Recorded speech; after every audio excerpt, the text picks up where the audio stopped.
Can Penny Hardaway make the second jump from Memphis to Orlando in his career? The Tigers coach is reportedly a serious candidate to become the next head coach of the Orlando Magic. Here to break it all down with me is Gary Parrish, a national college basketball columnist for CBS Sports and the host of the Gary Parrish Show here in Memphis on 92.9 ESPN. Gary, first of all, thank you so much for joining me here. What do you make of all of this? Is this all the smoke, or is there actually fire here? No, this is a very real thing. You know, I can't promise you that Penny's going to be offered the job, and I can't promise you that he would accept the offer if it is presented to him. But he is undeniably a serious candidate for the Orlando Magic vacancy. Some have labeled him as the leading candidate. So I think what I'm about to say is true, that Penny Hardaway has never been closer to being the former Memphis basketball coach than he is at this specific minute. Penny talked about all offseason long and especially right at the end of the NIT championship. He talked about unfinished business. What would the impact be on Penny's legacy if he were to make that jump to the NBA, leave for Orlando? Well, obviously, some Memphis fans, and I emphasize the word some, would be disappointed because it would run counter to what he has publicly said he wanted to do. But there's a long list of coaches who have talked about unfinished business and then left for other jobs. You know, John Calipari is an obvious example in this market. So Penny wouldn't be the first or the last to slightly contradict himself if he were to leave Memphis for Orlando. But to your point, it would be disappointing for a portion of the fan base, and obviously on many levels, you know, potentially devastating for the Memphis basketball program, because you know, it's never easy to hire a coach when you have an outgoing president and an NCAA infractions case hanging over the program. But to try to do that literally in the month of July while recruiting and evaluation periods are unfolding, it makes it more complicated than it otherwise would be. It doesn't mean that Memphis couldn't end up with a good replacement for Penny Hardaway. But like I said, it would be a more complicated process than it would be at a different time in the calendar. When you get to this point, Gary, where you have a franchise legend in the mix, it's very difficult to say no to that person. It'll take a very astute and qualified candidate to overtake him, especially when you have such a fan base excited about that possibility. Is that an accurate assumption, that it's going to take a lot for Orlando to perhaps not offer Penny Hardaway the job?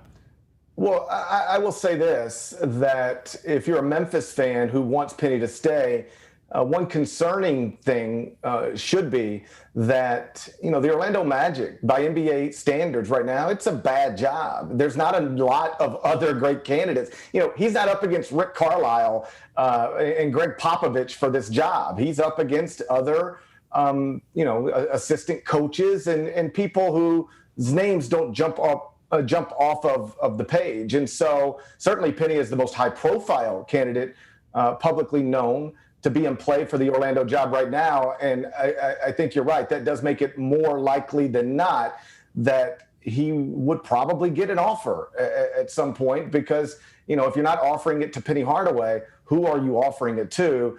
Again, the other names involved with this job right now aren't big-time names that you obviously would turn to before you turn to, as you accurately labeled, Penny, a franchise legend. There's certainly an argument to be made, at least that is definitely being made locally, that after the James Wiseman situation, now the NCAA sanctions that are coming in, that Penny should feel a sense of responsibility to see this through. Do you buy into that?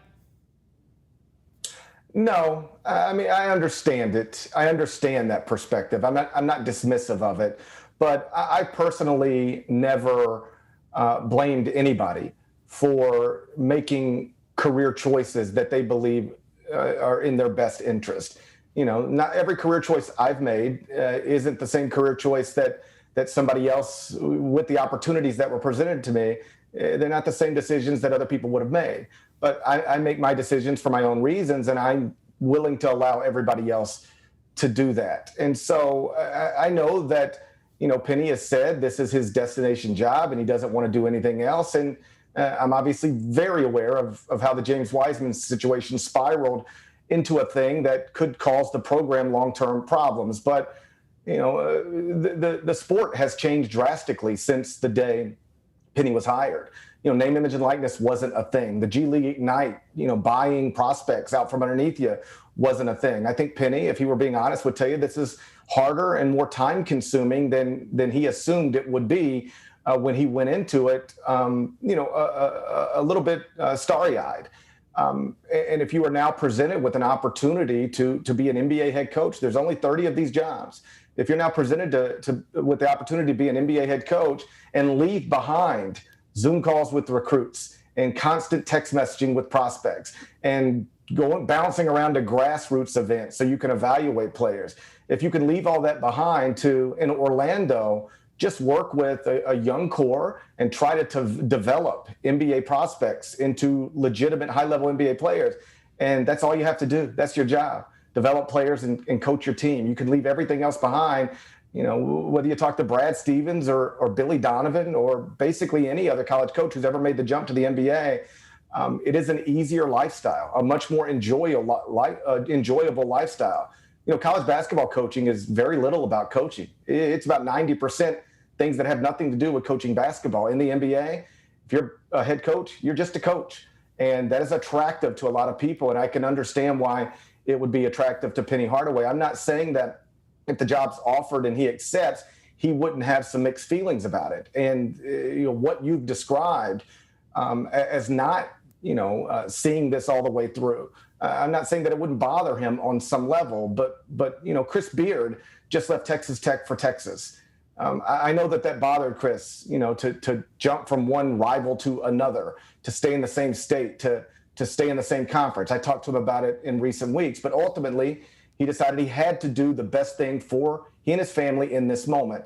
And if Penny Hardaway decides the best thing for him is to be the head coach of the Orlando Magic, I, for one, won't blame him. As a graduate of that school and a fan of that program, if you allow me to put my career and profession aside, I would do nothing but wish him well and root hard for him. He's one of the best in all of college basketball, and for good reason. Gary Parrish, thank you so much for taking some time with us. My pleasure, buddy.